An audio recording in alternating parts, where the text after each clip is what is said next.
Oi, turma! Vamos iniciar nossa aula de português de hoje.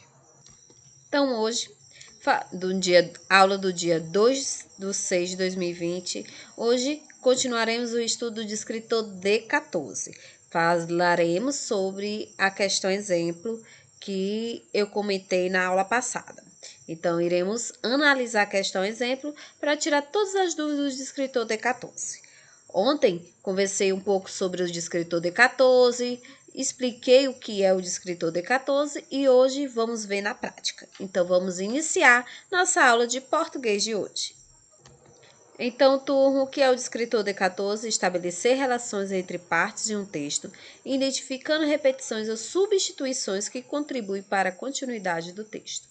É pronomes, artigos, advérbios, preposições, conjunções, palavrinhas que são empregadas no texto para ligar as outras palavras dentro de uma frase e ter um sentido para não haver repetição de palavras desnecessariamente, para fazer a ligação, para ter uma coerência dentro do texto.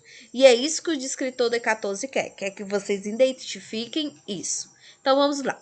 Para a questão exemplo. Caro aluno, estabelecer relações entre as partes de um texto, tanto entre os parágrafos quanto dentro de um mesmo parágrafo, é uma habilidade fundamental para compreender seu sentido global.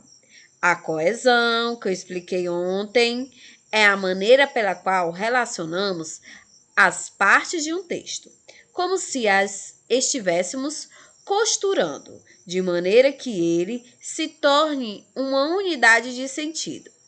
Essa costura dos textos pode ser realizada através do uso dos conectivos e outros elementos. Ao conhecer esses elementos, você poderá identificar facilmente quais palavras estão sendo substituídas e ou repetidas para facilitar a continuidade do texto e a compreensão do seu sentido. Para isto se tornar mais claro, observe a questão a seguir. Então, vamos para a questão exemplo. Resumindo, o D14 ele vai ser empregado para haver uma coesão dentro do texto. Então, para o sentido do texto ficar mais fácil de se compreender. E aí, às vezes, tem palavras, eu não preciso fazer um texto e colocar e aí, eu vou colocar outras palavras que vai substituir essa repetição desnecessária, certo? E às vezes identificar essas palavras, a que se refere é o descritor D14. Então vamos lá, ler o texto. Por que todo mundo usa peruca na Europa dos séculos 17 e 18?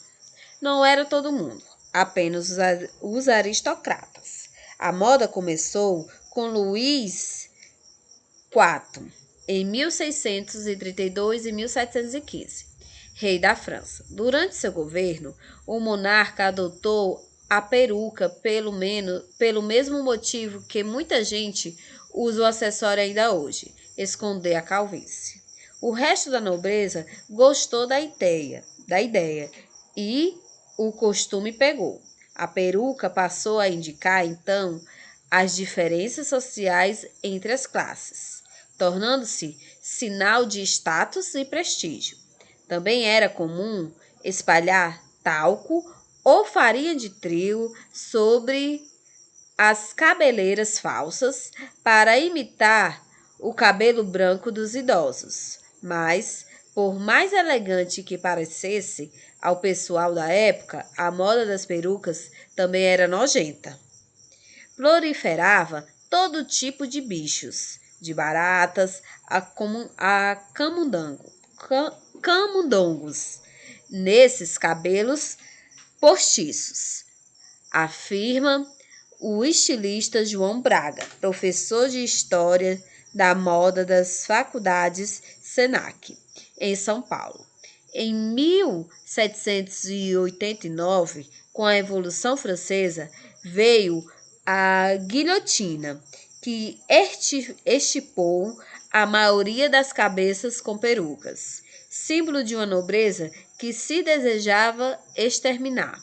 Elas logo caíram em desuso. Sua origem, porém, era muito mais velha do que a monarquia francesa. No Egito Antigo, homens e mulheres de todas as classes sociais já exibiam adornos de fibra de papiro, na verdade, disfarce para as cabeças raspadas por causa de uma epidemia de piolhos. Hoje, as perucas de cachos brancos, típicos da nobreza da Europa, sobrevivem apenas nos tribunais ingleses, onde compõem a indumentaria oficial dos juízes. Então, vamos lá para a questão. No trecho, elas logo caíram em desuso. A palavra elas, um pronome, destaca. A palavra destacada refere-se a quem? Quem foi que caiu em desuso? A. Adornos. B. Aristocratas. C. Cabeleiras ou D. Perucas. Vamos achar essas palavras. Essa palavra dentro do texto. Vamos aqui. Vamos achar ela dentro do texto. Então, vamos aqui, ó. Proliferava todo tipo de bicho, de baratas, camundongos, nesses cabelos postiços, afirma o estilista João Braga, professor de História da Moda da Faculdade de Senac, em São Paulo. E em 1789, com a Revolução Francesa, veio a guilhotina, que extirpou a maioria das cabeças com perucas, símbolo de uma nobreza que se desejava exterminar. Elas, quem são elas nesse caso? Quem é que desejava eliminar o quê? O símbolo da nobreza. Quem era o símbolo da nobreza? Quem era o símbolo da nobreza? As perucas. Veja, ó, que a palavra peruca está lá do outro lado, bem escondidinha, não é? Mas, assim, bem escondidinha não, mas longe da palavra elas. Mas a palavra elas está se referindo ao símbolo da nobreza. E quem era o símbolo da nobreza? As perucas. Então, elas se referem a quem? As perucas. Se você marcou a D, se você disse que achava que era D, você acertou. Não é adornos, certo? Não é aristocratas, não é aristocratas e nem cabeleiras. É perucas. Vamos ver se acertamos?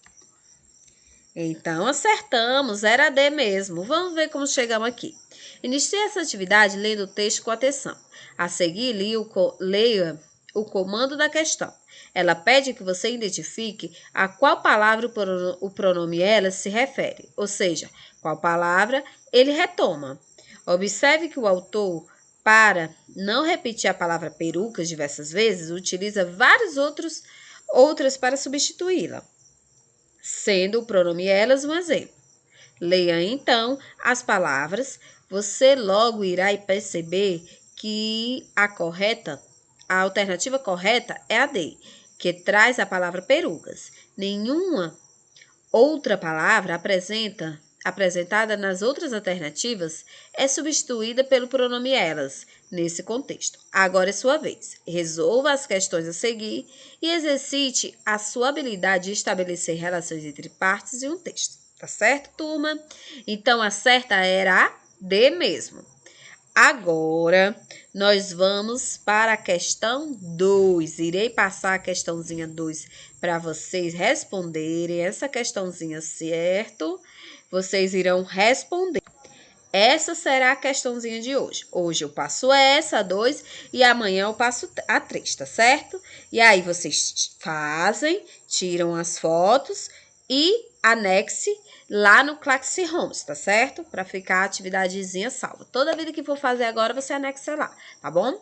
Eu passo aqui, você tira a foto e anexa lá. Anexar a atividade do segundo bimestre, você anexa lá, tá bom? Pode anexar também naquela partezinha, vou mostrar aqui a vocês.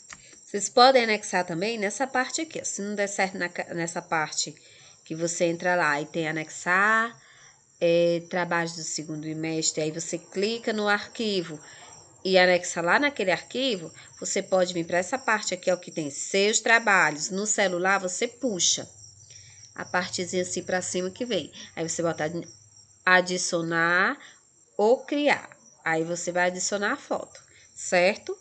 Ou você pode, oitavo ano aqui, ou você pode simplesmente, pronto, aqui, ó, anexar a atividade de segundo bimestre. Você pode simplesmente anexar entrando aqui, tá bom?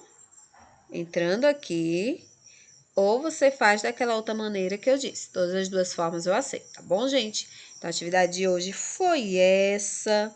E aí, semana que vem, aliás, amanhã a gente tem outra e semana que vem a gente corrige, tá certo? Então, a aula de português foi essa. Espero que vocês tenham compreendido e até a próxima aula. Tchau, tchau, turma.